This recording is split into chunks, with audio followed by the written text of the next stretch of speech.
one of the other volunteers overheard somebody describing a brand challenge that she was really struggling with, and she was just looking for someone. She was like, I just need someone to help with the brand. And this volunteer was like, I know someone. Oh, one of the volunteers can help you. And she literally grabbed me and ran me over to this lady and was like, you can help. This is Collette Philip explaining how networking landed one of her clients, her first clients for her branding agency, Brand by Me. Collette has always been in the marketing stroke branding space, but has been through quite an interesting career. You'll hear how she's worked for some big ad agencies, she's worked for some big companies, she's worked in the charity sector, and ultimately she decided to open up her own brand agency. And she talks about the challenges of starting her own business and how she's drawn on her previous experience. I think you're going to pick up an awful lot of stuff from this interview, so make sure you stick around to the end, and I will let you know where you can find the resources that Collette has mentioned. I'm Jeremy Klein, and this is Change Work Life.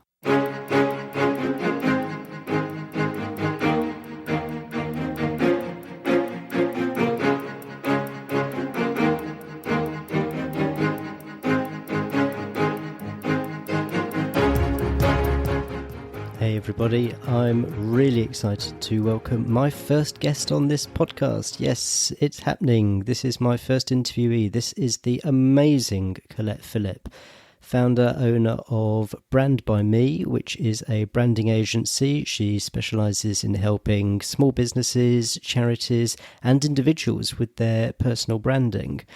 We've got some amazing stuff. I mean, I couldn't have picked a better first interview.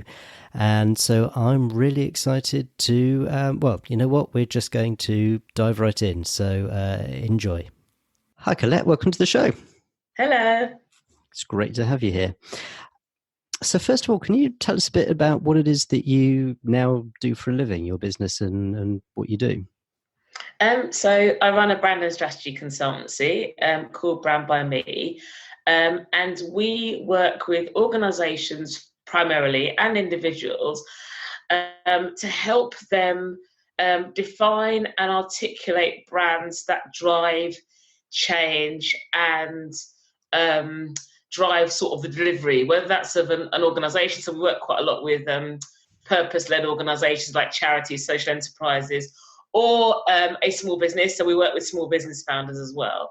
So that's what we do. Okay, so when you say branding, that's sort of communicating to the outside world what it is they do, and yeah, so maybe who they are, what they stand for, and how they do it. So one of the things I think people find it quite easy to talk about what they do, kind of activities, but the stuff that's more compelling and maybe connects people to organizations and connects organizations to each other and collects people within organizations to the organization they work for is maybe why you do what you do, and also then the how bit, which sort of makes sure that you're doing it in a way that's distinctive and stands out from everyone else. Okay, cool. And so your background's originally in advertising. That's right, isn't it? Yeah. So what drew you to advertising in the first place? I mean, what was that sort of, did you start university with a view to doing that? Was it something that you thought, no, I'll give it a go? How did you get into that? No, I didn't. I definitely didn't start uni with a view. I did business at uni, and that was because I did business in German, and I wanted to do languages, but I didn't want to do lots of kind of classics and history and art history and all that. I was much more interested in kind of something a bit more practical. So I chose business. And within my first year, it became really obvious to me that the marketing stuff was the stuff I loved. And then it was only when I did work experience in my third year of uni, I went to Germany for a bit, and then I also came back over here and did work experience at Sellotape as a marketing assistant. And that was where I think it was my boss at Sellotape who said to me, actually, I like bits of marketing, but not all of it. And she suggested that I might like the advertising side because I really like working with the agency. And that's what I did. I applied for lots of graduate roles. I only got one interview, but actually that was quite good because it was the interview that I ended up getting the job for. So that's it. Cool. Okay. So you started working for an advertising agency. Yeah, that's right. And how did that all go? I loved advertising. I loved it. I loved starting the industry. I really, I liked. I guess the big thing for me, even from early on, I really loved seeing the output of what I did in the outside world. So when you do ads, particularly, I mean, we're talking kind of big budget, major brands that everybody's heard on. So one of my first brands that I ever worked on was Starburst, the sweets, just after they changed from Opal Fruit. So it was kind of a really big hot topic, something everyone was talking about. I did, my first ad campaign was pretty much the campaign that explained the name change. So it's, and so that was really big, and everyone's talking about it. And I love that tangibility of it. And I like working with creatives as well. I really liked working with the teams. And in advertising, it's quite fast paced. So there's a lot of variety. So at any given point, I was working on 3, 4, even 5 different brands. So I mean, I loved it. I loved my first agency particularly. I think there was a really good fit between myself and the agency and the culture. And I think also looking back on it now, I think the agency had worked quite hard maybe in our graduate intake to maybe sort of increase the diversity of the hires they were taking in even then. Just in terms of in terms of diversity from all angles. So there was a better male-female split in my graduate intake. There was, ethnic diversity in terms of me, but also just in terms we were very different, and very different from maybe the kind of Oxbridge educated kind of stereotypical ad man as it is that was in the industry at that time. So all those things kind of really worked, and I just loved it. It sort of set, I don't know, my mind alight really with just how great the industry and great the work was. And I guess it set the expectation as well that I started a job where I actually loved what I did, and there wasn't really a massive separation between kind of job and meaning, if that makes sense. And I think that set a very strong expectation that then I needed that to be the case throughout my career. Okay, so all going well. So what prompted a change? Because then you moved to a charity, I think. So I did. I mean, that was about 8 years later. So I think, and the industry, all the stuff I said at the beginning it was really true. I think as well, I guess a couple of things prompted that. I think after 8 years in advertising, I guess there were 2 things around it. I think I then went on to work at an agency where maybe there wasn't as strong a cultural fit. But I worked there for 4 years, and I didn't really pick that up. I didn't really have that lens on, but I think that looking back, that was definitely the case.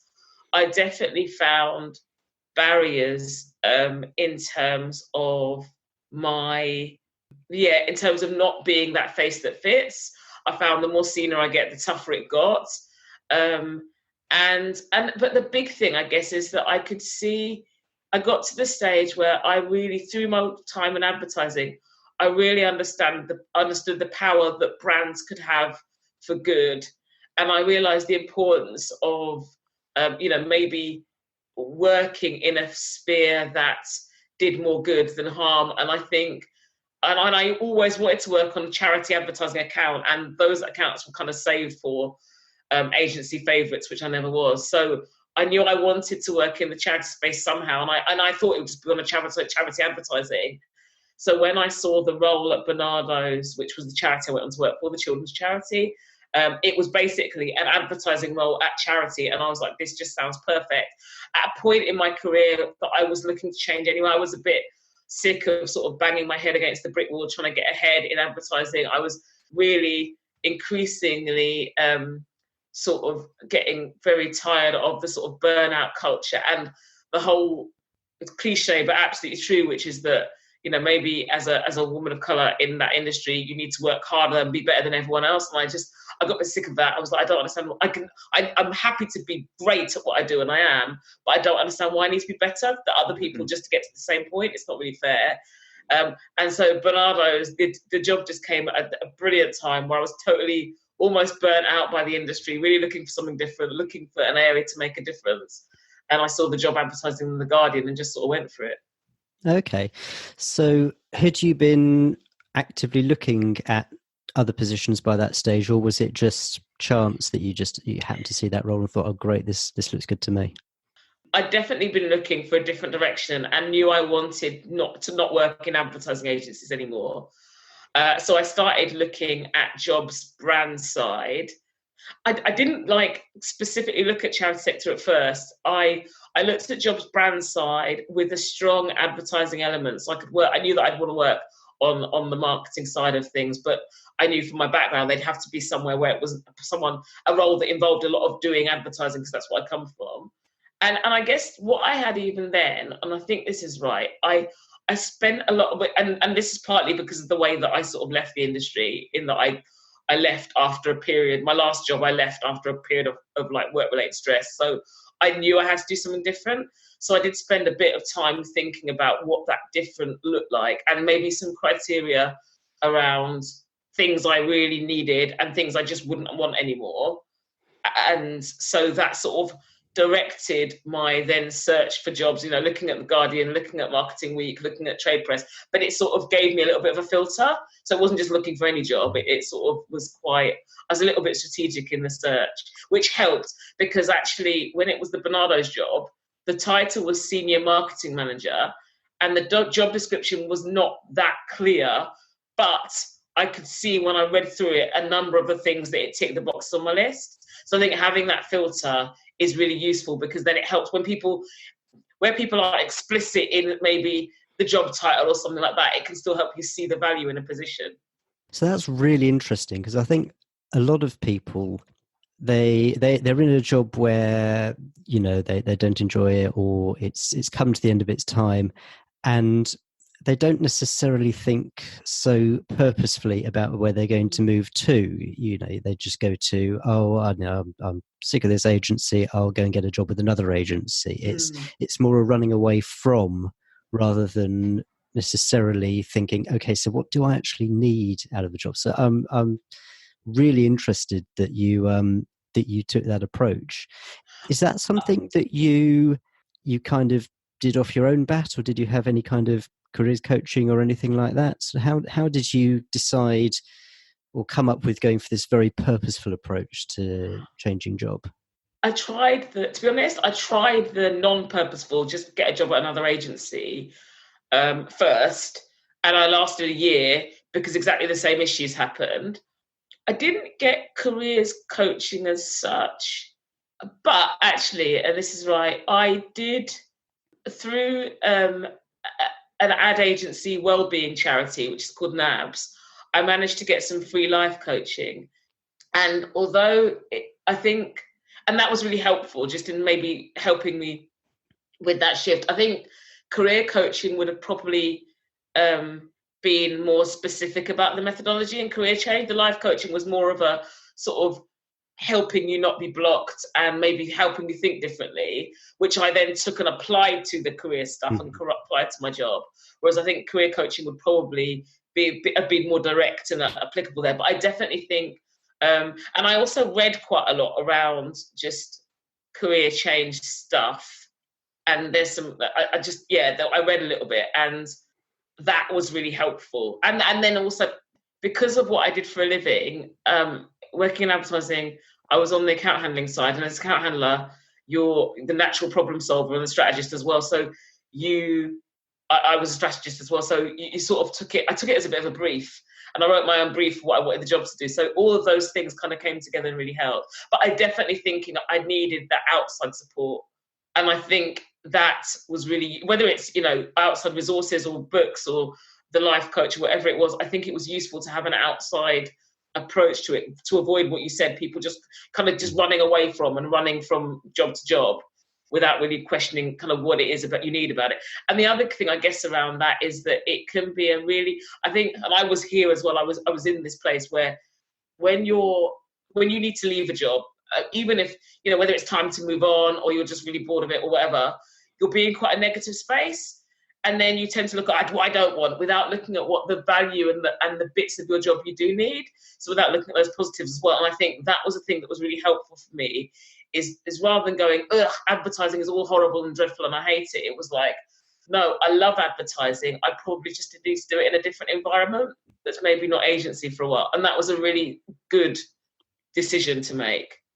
Yeah, I guess it's almost as simple as writing down what you like about a job, but also what you dislike about the job, and trying to find the things that you like and find something that matches that. Yeah, and I think, and I'd agree, and I think I would go further and go, it's the stuff that I think I would go in the language of love and hate, because I think if it's like and dislike, you'll end up with quite a big list, and actually you need some, so I think like and dislike you start with, and then you go, okay, of these, maybe 3, 5 things that I absolutely love, and I won't be able to do without, and 3 things that I just hate and must not have in a future job, because then because obviously we all know that sometimes it involves compromise, and that was certainly the case for Bernardo's. So for example, a really simple thing if I'd have just had a list of loads of likes, I'd have said like working in Soho, because all that agencies I've ever worked with worked in Soho, and it's brilliant and vibey.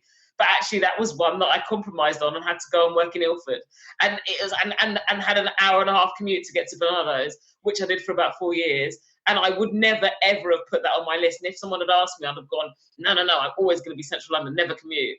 But actually, because that was the first thing to go, because I thought, actually, for this amazing job, I can do it for a while and stick out that long commute. So that sort of thing is just helpful then to look at your kind of must-haves and your must-have-nots, whatever that looks like. Okay. So then, having been through that process and ended up at Bernardo's, clearly you took a very purposeful approach with that, and so presumably there was a similar purposeful approach to moving for your next move, which was to everything everywhere, which is kind of sublimed the ridiculous. I mean, for those who don't know it, I mean, this is everything everywhere. This is EE. This is one of the, if not the largest telecommunications company in the UK, massive organisation. So how did you end up making that move? So you said, a very purposeless move. It was, but actually it came from a space that maybe wasn't. In that when I think the move to Bernardo's addressed some of the things that I needed from my career and work, and maybe helped me understand a bit of who I was. But again, it took longer. So I think it was about 4 years in, I got to the stage where I started to be limited in terms of my ability to move up within the organisation.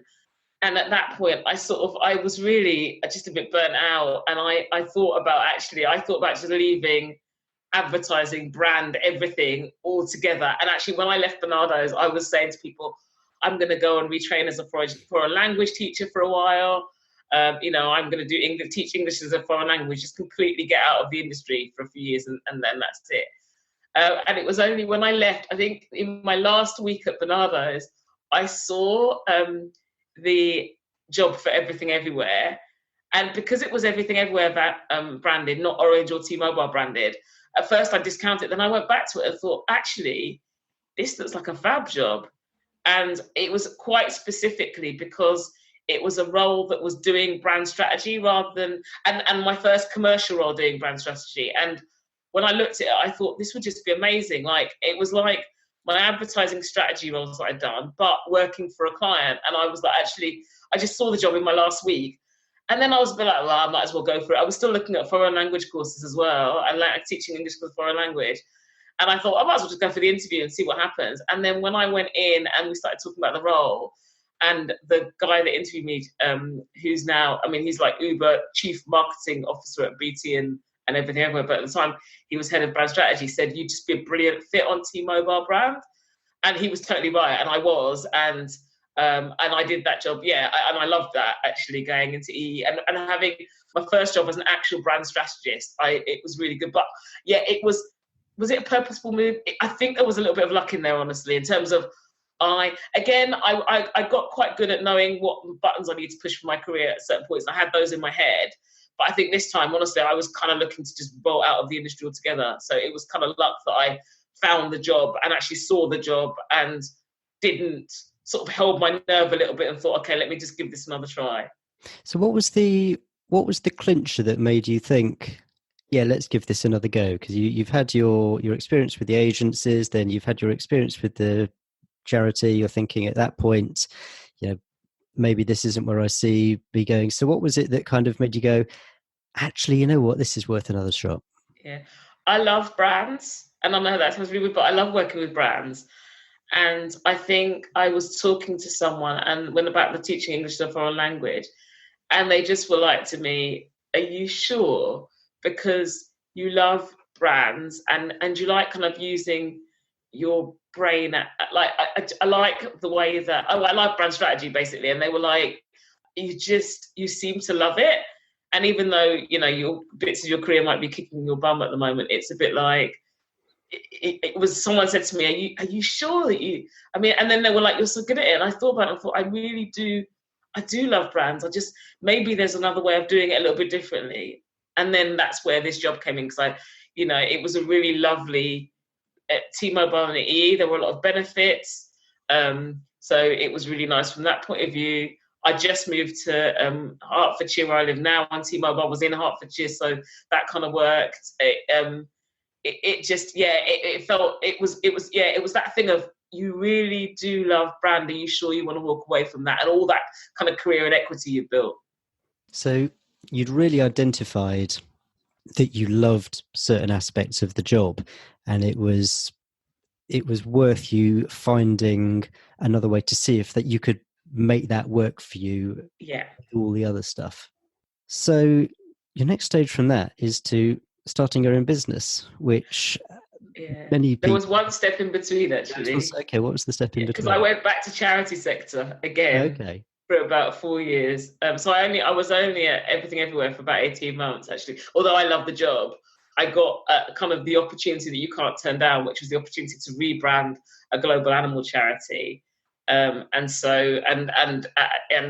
of I joined as assistant director of comms, but then was deputy director of comms, but effectively as global brand director. And that was just something, the opportunity came up and I couldn't really turn it down. So what did that have going for it that hadn't been there when you'd left Bernardo's? I think doing commercial, I think going into an organization going into a strong brand and having the lead for brand strategy. So when it was T-Mobile, and then we did, as we were developing the EE 4G network, from scratch, I think I needed to go into a commercial organization because I think at Bernardo's I learned on the job a lot of my brand strategy stuff. So I needed to go into a commercial organization and be surrounded by lots of people that really understood the power of a strong brand. And that also took the pressure off a little bit. Honestly, work-life balance was way better. And I think I needed to do that and work somewhere where I could address some of my challenges with work-life balance and sort of address and really define how I wanted to work. Learn my kind of sort of build my brand strategy skills. And then when this charity job came up, I knew that, but when I was at EE and Everything Everywhere, after about 8 months, I was sort of like, I'm missing the charity space. I'm missing that sort of purpose-led brand for good stuff. I'm just missing it. I'm missing it. And this job can't deliver that. And then, as I said, that role just came up and I was like, actually, this could be really good for me because I think now I've got these brand skills. I've done a major rebrand, and not a major rebrand. We've created a brand from scratch. I'm part of a very small team of us that did that.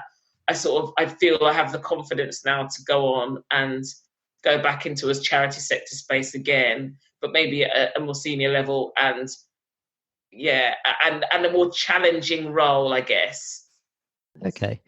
And so how did you get from there to, actually, you know what, I'm going to start my own business? Because that's a scary step. I mean, lots of people start businesses, but there'll be as many people that say, gosh, starting your own business, however many % fail within a few years. So when did you first think, actually, you know what, I could start working for myself. I could do this. People had said it to me for a number of years. You should do this. You should just do this for yourself. And you should just kind of work with brands. That's what you should do. And I always really resisted it. And then it got to a stage again, consistently in my career, where I sort of wanted to move up. I'm very ambitious, and I wanted to kind of take that step maybe towards kind of exec team, C-suite type level. And I was getting there. And then I was applying both within the organization, was also applying for other roles. And I was getting to the place where it wasn't even like I was part of final two. I'd literally be the last one there. And then they'd be like, no, and go back out to recruitment or whatever. And I just was finding all these doors closing. And so I took a career break, actually, again. And that's one of the things I've done sometimes I think it's really, when you're in a role, you can't see it. So I think sometimes it's useful if you can, like I saved a bit of money and then I was like, do you know what, I'm just going to take a career break. I'm going to give myself 3 months. Part of that is just going to be to have some fun, do some travel, and then maybe I'll start looking at what I need to do next, and maybe I'll just get some clarity. And it was about 3 weeks into that career break that I suddenly woke, and it literally, this sounds like a story, but it's absolutely true, that I woke up and was like, I see it. I can see the kind of brand consultancy I do, and I can see where there's a gap for it.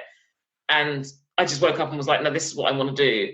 And like, it was like 5 a.m. in the morning, and I bought like the website URL, and I sort of looked at it, and I did that, and I sort of, I was like, this is the idea, this is what I want to call it. Let me just get the name and let me just get that. And then from about there, it probably took another maybe 6 weeks or something for me to sort of define the business and set up. And actually, over that time, sometimes when you just make a decision like that, sort of the universe says to you, yes, this is the right thing. Because I had 2 people that approached me to work on their brands, not knowing that I'd set up a business. They would just approach me. They were like, are you working? I think one person knew that I was, when I was at the charity, I was working 4 days a week. And they were like, do you fancy doing something with your 5th day for me? And then another person was at a conference, and I was like, I'm on a career break. And they're like, I know you're on a career break. Would you fancy just doing some bit of, if you needed money, would you do some work for me on brand?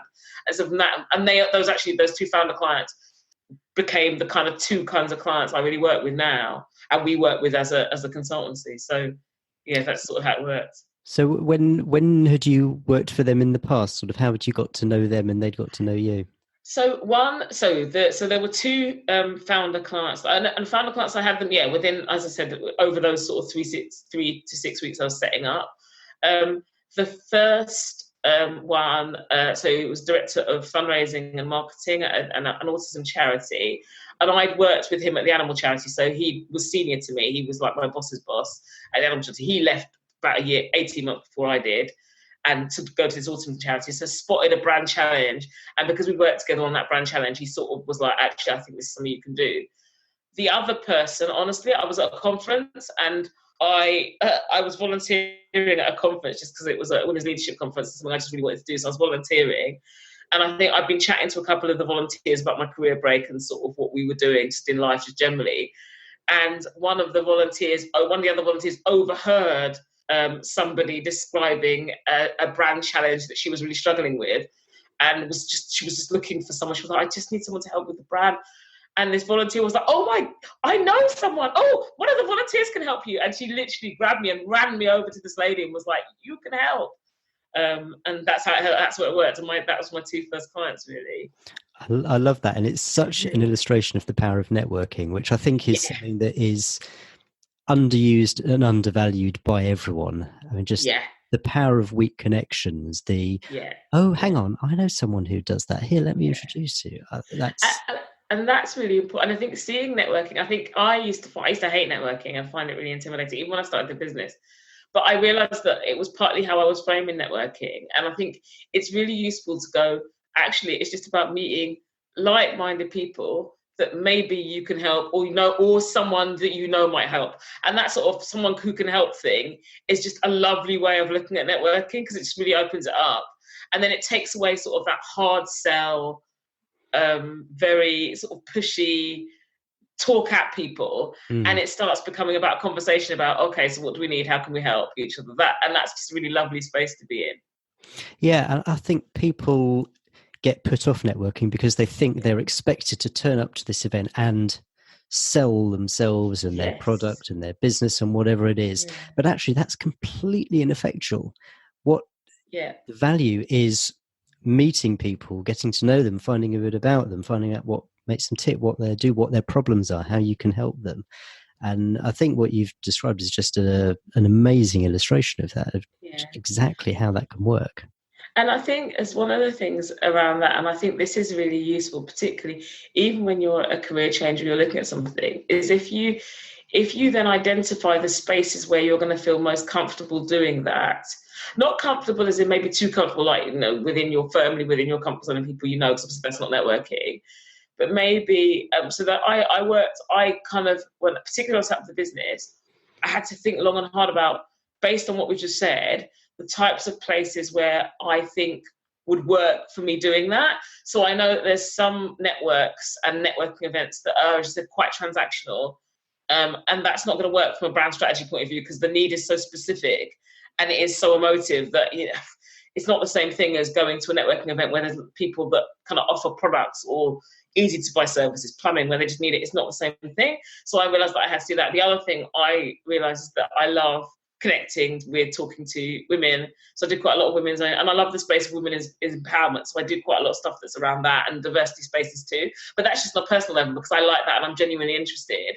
And it means that, and charity sector networking for obvious reasons, because that's my background. So I realized that when you thought about networking, that how can you help? Putting yourself in places where you think you might be able to help more than other places is going to be really useful. That's a fantastic takeaway. It's kind of like your ROI of networking. Where are you going to get the biggest bang for your buck? Just turning up to the opening of an envelope isn't necessarily going to work. But if you put yourself in the right place and amongst the right people, then that's where it can really pay dividends. And it's also really interesting because there are now increasingly there are some people that are just really naturally good at this. There are some people they're connectors, and I meet them kind of officially because those people tend to run networks, and they do run networking events because they like it. They're natural connectors, but there are equally just some people that are really good at that. And if you have a few of them in your network, they will also be able to help you sort of find those spaces too. So, you should come along to this. I remember I've done that a little bit, but I've also had that someone's like, you totally just need to come to this next event. And actually, in fact, all the networks that I love now have all been recommended to me by people that just like, actually, based on what you said, I think you'd really like this event, why don't you come along? And it's always paid dividend. And it's what you've described there, it's a snowball. So your networking has led you to meet people who have introduced you to other networks, which have enabled you to meet other right people, and you've grown your network that way. I think that's absolutely fantastic. It is, and you can also use LinkedIn in the same way.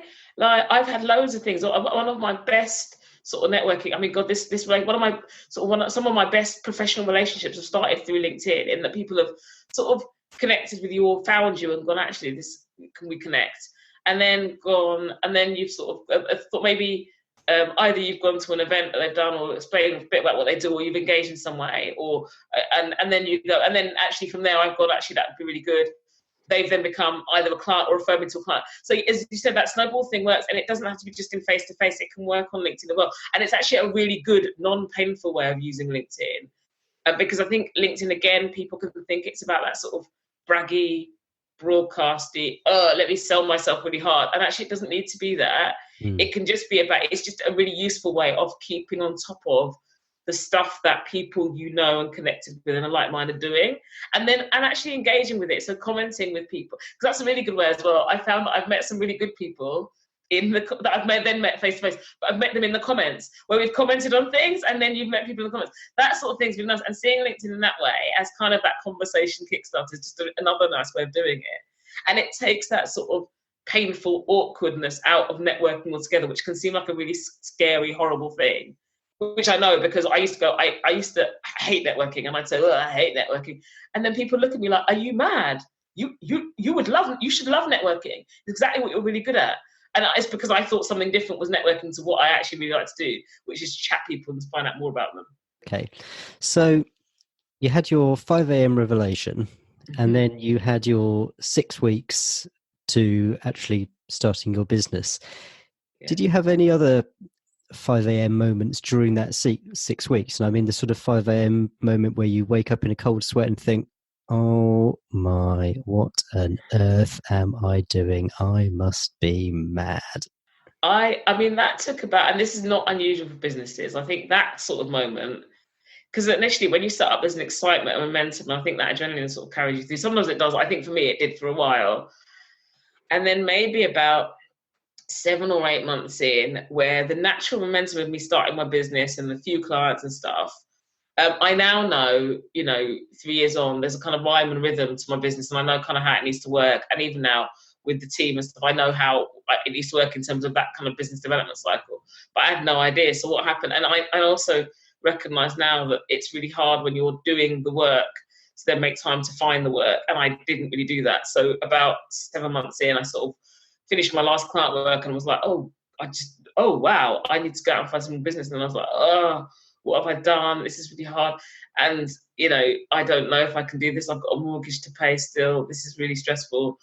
Maybe I should just go back and freelance for a bit, get a temporary contract, maternity cover, something like that.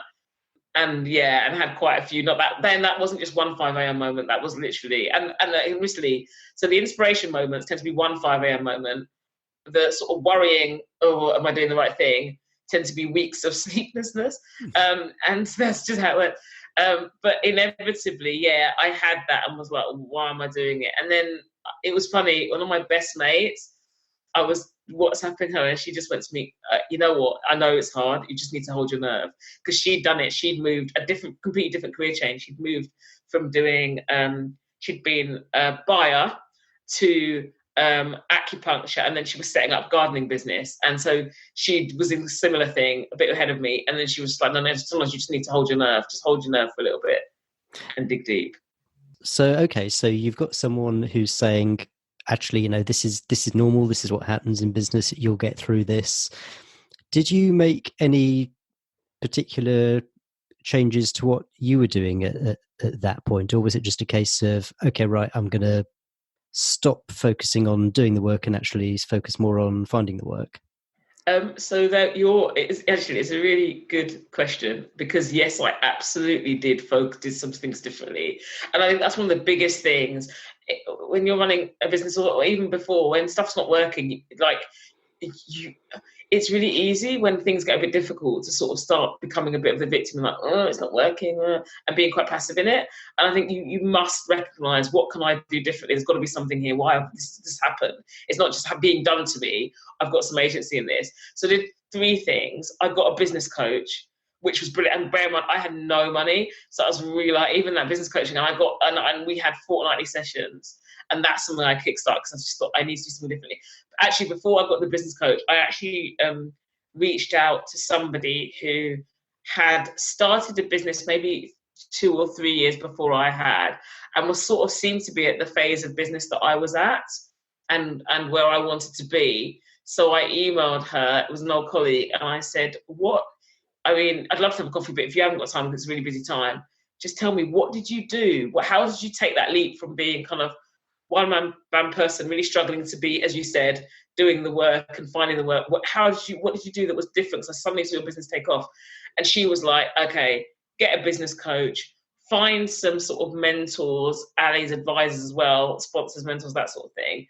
And then also, and then she said, try and work out what you can outsource, whether it's your accounts. So at that time, I was doing everything, even my own accounts. She was like, no, you need to find someone.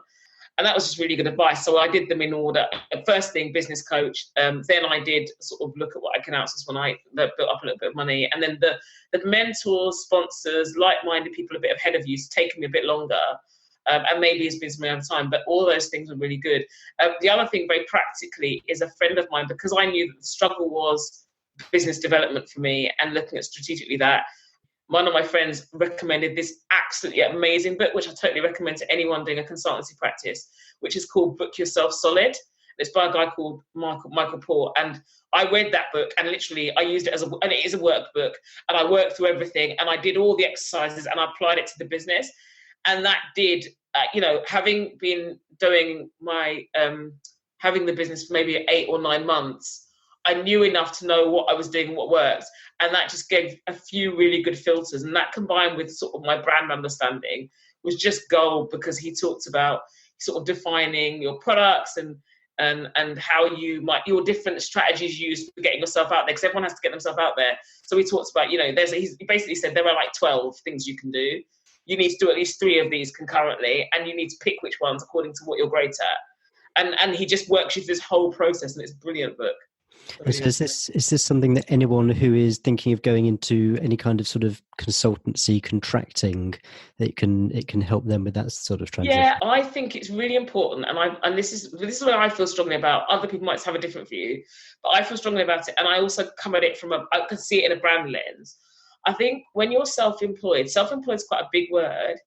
You need to identify whether you are somebody that's actually, whether you're self-employed and running a business, meaning you are creating something, even if it's under your own name, where you are, you're having lots of multiple clients and lots of kind of maybe shorter term or even longer term projects, but you have to build a reputation, or whether you're simply freelancing and reacting to getting contracts. Basically, you're doing what is effectively employed, just on a more short-term basis. So if you're somebody that is doing maternity covers in a certain industry, I'm going to argue that you're probably not quite, you're freelancing versus running a business. And it's not that there's anything wrong with that. It's brilliant.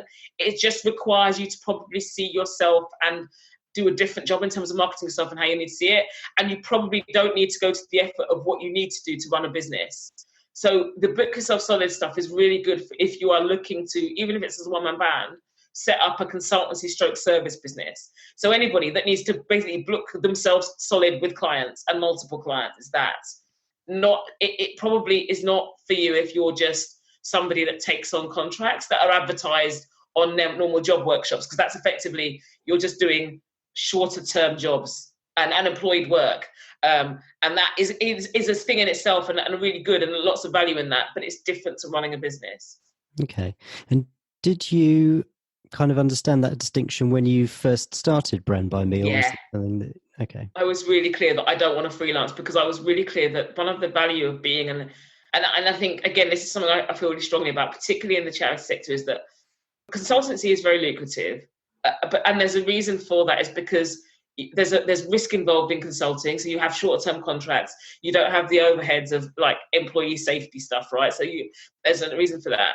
But fundamentally, if you're going to be a consultant, it's not about taking on, trying to do an employed full-time job and just get consultancy rates in doing so. That's not very ethical or fair. And there's quite a lot of people that will, not quite a lot, there's a few bad consultants that give, there was even an article in Marketing Week around it, consultants that give consultancy a bad name because they go in somewhere and just do it in terms of creating a job for themselves.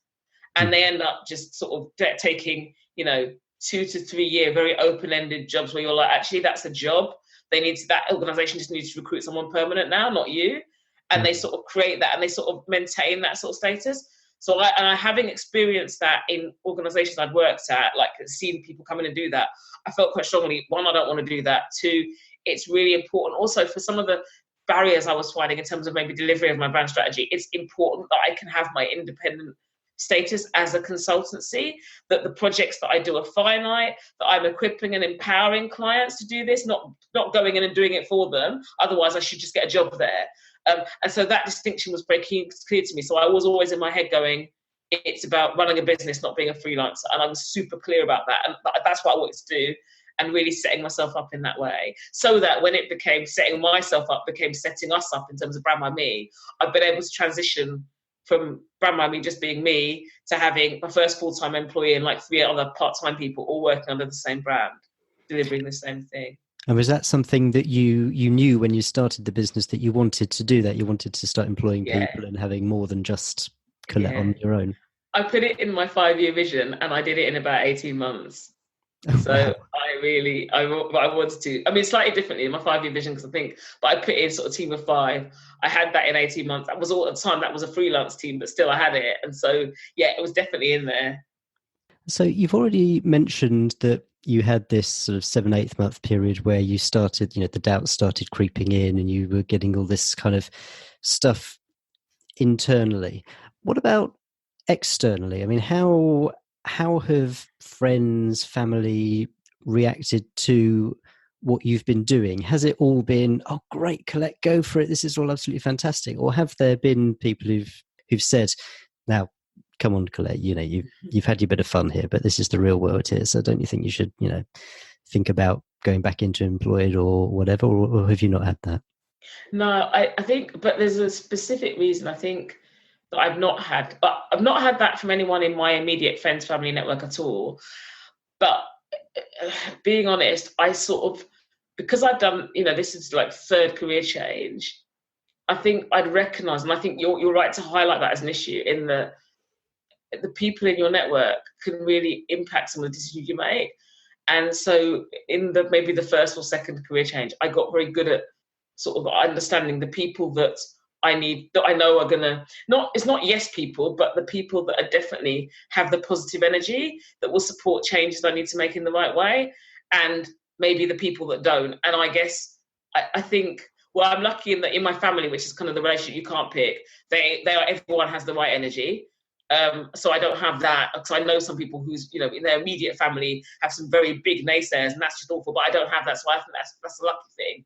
I think in my friends, I've cultivated friendships where I know now that those people, it's not they're going to support everything, but they're not going to come into it with that, are you sure? Because based on their own negatives and hang-ups, and that's really important. And I think, so I haven't had that. Where I did have it actually was when I first started the business, I was maybe networking in some of the wrong places with some of the wrong people. And I got a fair amount of, are you sure? Do people actually pay for that? That sort of negativity stuff. And that was really hard. And actually that sort of hit my first year in terms of my confidence quite hard. Because I sort of got these people were giving me the perception that everything I was going through as a startup was completely wrong. And they had smooth sailing and never had to go out for work, and it was all on referral. And that's just nonsense. It just is nonsense. And when I looked at their businesses, it was nonsense. There were some very specific reasons for why they were having a very different experience with me, but they weren't being honest about that. And so I stopped networking in those environments. And as I said, reach out to people that I could see. And then what I realized now I feel quite passionately about, which is why I speak on stuff like this, is because I go, it's important for everybody to speak openly about the journey and recognize maybe some advantages they had that are not usual to normal business journey. So for example, I met someone, they were like, oh, I've never had to go out and get clients for you. The business comes to me. And I was like, that's so strange. Maybe it's my business is not like that. When I find out this person had been made redundant from their job, their business wasn't actually a business. They'd been hired back by their old job as a freelancer to do their old job. So that's not a business. And then on top of that, when they started to move away from that, still their old employer was funneling them work because it was cheaper for them to do it that way than do it on their. So it wasn't that what they said wasn't the truth. Even though they maybe hadn't understood that was a significant position of advantage they were in.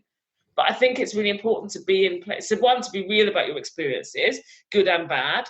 And also then, you know, make sure that you are surrounding yourself in places where people are genuinely doing that and they're genuine about what they've done.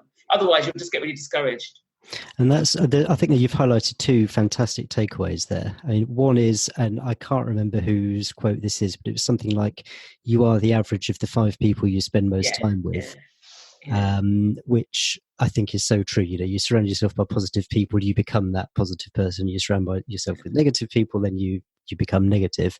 And also that you've got to find the balance between listening to what other people say and taking their advice, but also knowing what to filter out and trusting your own convictions, and not necessarily taking everything that someone tells you on face value. Yeah, I'd agree with that. I think that thing, I mean, gosh, it's funny. So there's a really good quote I read by this guy called Chris Doe, and he's on Instagram. He runs this business called The Future, which is all about for designers. And actually, interestingly, I liked him a lot at first, and then when I scratched the surface from a brand strategy point of view, not so much. But I do like what some of the stuff he says. And he said this. He was like, experts diagnose, amateurs give advice. And it's so easy, people just offer up unsolicited advice without knowing. And I think there's a real filter you have. It's a real filter you have to recognise where someone is speaking just with well-meaning but unknowing advice, and whether this is actually a professional that is diagnosing an issue that you might have, and being able to sift it. So the advice is something you go, yeah, okay, I'll listen because it's good to have that perspective, and then I'm going to decide what I want to do. And someone who's like, when it's diagnosed, like my business coach is like, this is what you need to do, because she's speaking from a position of knowledge and stuff. And I'll be like, yes, I just need to follow these exact, like they are like the blueprint for what you need to do. And it's not just individuals, but it's even, so sometimes even a business coach, she'll be like, this is advice I'm going to give you, because it's not based on, it's not based on anything. This is advice. Or she'll be like, no, here's what you need, this is the things you need to do. My professional, sort of coaching mindset says that you've been blocked, whatever it is. And she's very, and I also do the same thing actually with consultancy, because I guess over time, when you run your own business, particularly when I'm working with small businesses, I run my own small business. So there's some stuff I can kind of see, but it strays out of the realm of brand strategy, which is like professionally what I do, into just sort of good advice territory. So I'm very clear to mark the distinction. And I think sometimes people aren't. So, when you're in that small business space, people just offering up effectively what is just advice as sort of paid for services. And I'm not, you have to differentiate, and you have to be really clear yourself in terms of hearing that and understanding where people are coming from, but I think in giving it too. Okay. So say you went back and met yourself who'd just come out of university, was just beginning to start with the advertising agencies. Is there anything which you think, oh, I wish I'd known that at the time? Or is this just, you know what, this is the journey? Anything that you kind of think, actually, if I'd known this one thing at an earlier stage, then it might have made all the difference? I think I'd have stuck at my first agency for longer, my very first agency that I loved, because I moved because I wanted to work on better brands. But I think what I'd have known is agencies, and I don't know if this is, I think that's quite specific learning, in that agencies can go out and win business very quickly, and the agency, the culture and the accounts that your agency has can change quite quickly. So moving for better work is not necessarily the best. It's not the only reason, the sole driver of moving, because I think you can. And I think maybe the bigger learning is like making sure that you properly interrogate the value and benefits of where you are before you move. And I think I'd have done that. Because I think my first agency, I'm definitely not underestimating the importance of sync to your values and maybe cultural fit, and just not taking that for granted wherever you work. I think that's one. And I think the other one would probably be, I think maybe there's something around, it's going to be tough out there, but just because it's tough out there doesn't mean you need to doubt yourself and what you're good at. And I think there's something about that too, because I think that would have been a really good lesson for me to hear. Like going into this at the beginning of my career, just hear it. Like, I think they're the two things. And so what does the future hold for Collette and for Brand by Me? I know you're getting married soon, which congratulations. Yeah, That's thank fantastic. Yeah. What else do you think is going to happen, or do you hope is going to happen? Well, it's really exciting, I think. The honest answer is I don't know. I mean, I really hope. But I think the business, like 3 years on, I think the business is kind of sustainable now. I mean, I'm really hoping things like, I've got Danielle, my first employee. I'm hoping that won't be the last. I'm hoping to take on another employee over the next kind of 18 months, maybe. The business is growing, I think. The other thing I'm really excited about is maybe being able to, through the power of personal brand, is maybe looking at working with organizations and helping them sort of improve their diversity and inclusion on a very practical level, because there's something about helping individuals within organizations understand their personal brand and how that fits. It works really well in terms of that kind of inclusion and making sure that if you have people that are a bit different to the sort of stereotype, they don't get written off or feel like they have to conform. And there's something really interesting about that. And I think that's going to be something that we'll be asked to do more personal brand stuff, but in a corporate setting, which is exciting. And yeah, I think beyond that,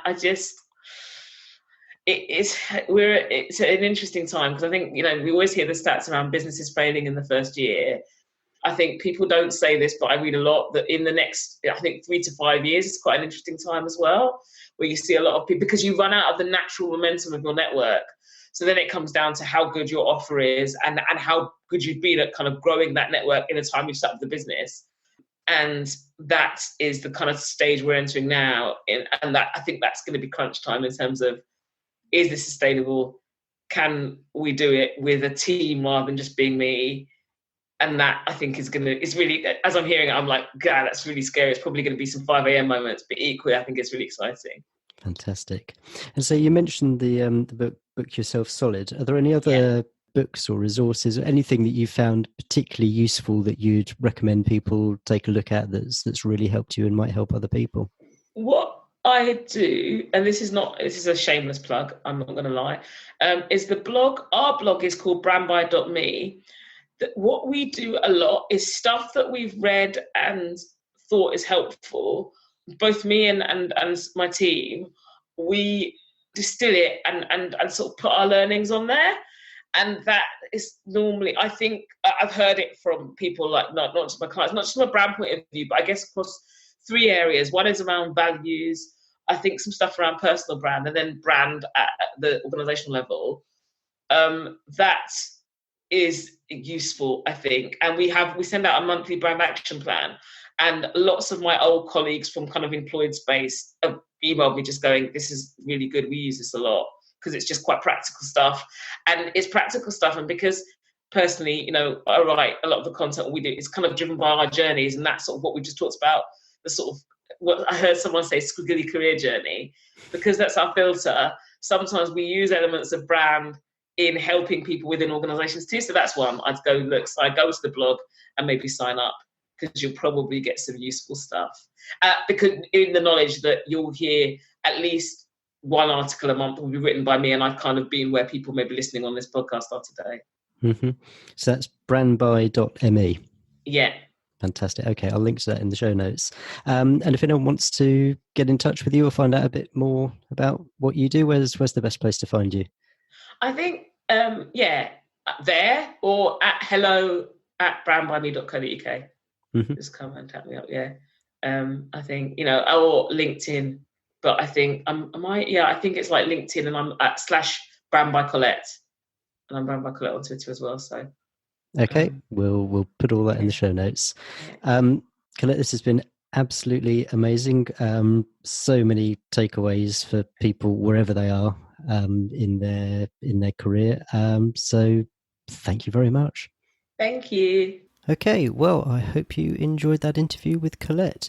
You know, one of the lessons that I picked up that I found the most heartening was that, you know, sometimes you need to make a change to work out what it is that you've actually lost, what's missing. You do something, then you change to something, and then you realise actually in whatever you were doing originally, that's what you enjoyed.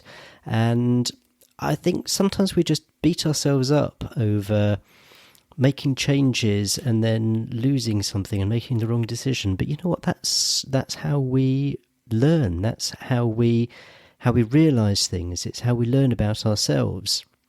And I think that's something that is really important for us to pick up. So I hope that was helpful for you. Loads of stuff there, loads of resources as well. So do visit the show notes page, changeworklife.com/2. So that's just /2 for episode 2. You'll find a transcript of the interview there. You'll find links to all the resources. And yeah, come back for the next episode where we've got another great interview, another load of interesting tips, and more ways in which we can beat those Sunday evening blues. So I hope you enjoyed it, and I can't wait to see you in the next episode. Cheers. Bye.